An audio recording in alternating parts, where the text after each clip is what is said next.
എന്തുകൊണ്ടാണ് കോവിഡിന് ശേഷം യുവാക്കൾ അൺഎക്സ്പെക്റ്റഡ് ആയിട്ട് മരിക്കുന്നത്? അതിൽ ചില പഠനങ്ങൾ പറയുന്നത് കോവിഡ് തന്നെയാണ് കാരണം എന്നാണ്.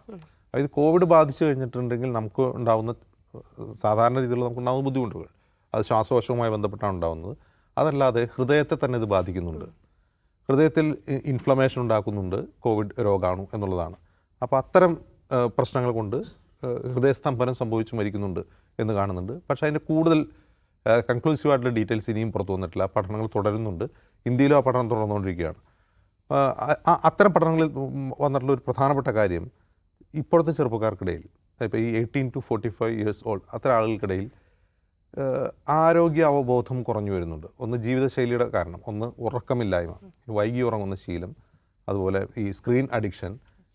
ഇതൊക്കെ കാരണം നമ്മുടെ ജീവിതശൈലി മാറിയിട്ടുണ്ട്. മുമ്പുള്ളതിനേക്കാൾ ഒരു 10-15 വർഷം മുമ്പുള്ളതിനേക്കാൾ ജീവിതശൈലി മാറിയിട്ടുണ്ട്. അപ്പോൾ നമ്മളറിയാതെ നമ്മുടെ ഹൃദയത്തിന് എന്തോ പ്രശ്നമുണ്ടെന്ന് നമ്മൾ അറിയുന്നില്ല. അങ്ങനെ ഒരു ചെക്കിങ് നടക്കുന്ന നമുക്ക് കുഴപ്പമൊന്നും ഉണ്ടാവില്ല. പക്ഷേ ഈ ഷുഗർ കട്ടും ജിമ്മും ഒക്കെ ഇപ്പോഴത്തെ ട്രെൻഡുണ്ട്. പക്ഷേ ഈ ജിമ്മിൽ പോകുന്ന ആളുകൾ പോലും, ഇപ്പോൾ കാർഡിയോ ഒക്കെ ചെയ്യുന്ന ആൾക്കാർ പോലും തൻ്റെ ഹൃദയം എത്രമാത്രം ആരോഗ്യത്തോടെയാണ് ഇരിക്കുന്നത് എന്ന കാര്യത്തിൽ അത്ര അവെയറല്ല എന്നുള്ളതാണ് ഈ പഠനങ്ങൾ പറയുന്നത്. നമുക്ക് മസിലുണ്ടായാൽ മാത്രം പോരല്ലോ, ഉള്ളിലുള്ള അവയവങ്ങൾ കൂടി ഹെൽത്തി ആയിരിക്കണമല്ലോ. അപ്പോൾ ഇതൊരു പ്രശ്നമാണ്. നമ്മുടെ ജീവിതശൈലി കൊണ്ട് നമുക്കുണ്ടാകുന്ന ചില സാധനങ്ങൾ ഡിറ്റക്റ്റ് ചെയ്യപ്പെടാതെ പോകുന്നു. അത് ഇത്തരത്തിലുള്ള സഡൻ ഡെത്തിന് കാരണമാവുന്നുണ്ട് എന്ന് പറയുന്നു. അതുപോലെ ഈ ജിമ്മ് തന്നെ പ്രശ്നമാവുന്ന ചില കാരണങ്ങളുണ്ട്.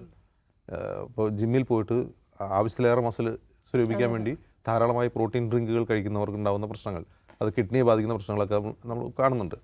അപ്പോൾ എന്താണ് ഒരു ഹെൽത്തി ആയിട്ടുള്ള ലൈഫ് സ്റ്റൈൽ എന്ന് ചോദിച്ചാൽ അത് കൂടുതൽ മസിൽ ഉണ്ടാവുകയാണോ എന്നുള്ള ചോദ്യം കൂടിയുണ്ട്. നമുക്ക് കൂടുതൽ മസിൽ ഉണ്ടാവുന്ന ഒരാളാണോ ഹെൽത്തി? അതല്ല, ആരോഗ്യമുള്ള അവയവങ്ങൾ ഉണ്ടാവുക, ഹൃദയവും കിഡ്നിയും ലിവറും ഉൾപ്പെടെ ആരോഗ്യമുള്ള അവയവങ്ങൾ ഉണ്ടാവുക എന്നുള്ളതാണോ? ഈ ജീവിതശൈലി തന്നെയാണ് ഒരു പ്രധാന കാരണമായിട്ട് അതിൽ പറയുന്നത്. അതിൽ ഈ സ്ക്രീൻ അഡിക്ഷൻ മുതൽ ഉറക്കമില്ലായ്മ മുതൽ ഡ്രഗ് യൂസ്, അതൊരു പ്രധാനപ്പെട്ട കാര്യമാണ്. ഇപ്പോൾ പലരും പറയും മദ്യപിച്ച് കഴിഞ്ഞാൽ ലിവറ് പോകും. മറ്റേ ലഹരി ഉണ്ടല്ലോ, രാസലഹരികളോ അല്ലെങ്കിൽ കഞ്ചാവോ ഒക്കെ ആണെങ്കിൽ അങ്ങനെ പ്രശ്നമില്ല, അത് ആരോഗ്യപരമാണ്. കഞ്ചാവൊക്കെ പ്രകൃതിദത്തമാണ്. ഇതൊക്കെ പറയും. നമ്മുടെ ശരീരത്തിന് ആവശ്യമില്ലാത്ത എല്ലാ സാധനങ്ങളിലും പ്രശ്നങ്ങളുണ്ട്.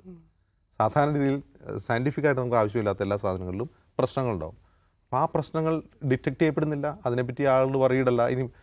ഇനിയിപ്പോൾ ഞാൻ ചോദിക്കട്ടെ, അപ്പോൾ മയക്കുമരുന്ന് ഉപയോഗിക്കുന്ന ഒരാളാണെന്ന് കരുതുക. അത് അയാൾക്കോ അടുത്ത വൃത്തങ്ങളുള്ള ആൾക്കൊക്കെ അറിയാൻ പാടുള്ളൂ. അയാളുടെ പങ്കാളിക്ക് പോലും ചിലപ്പോൾ അറിയണമെന്നില്ല.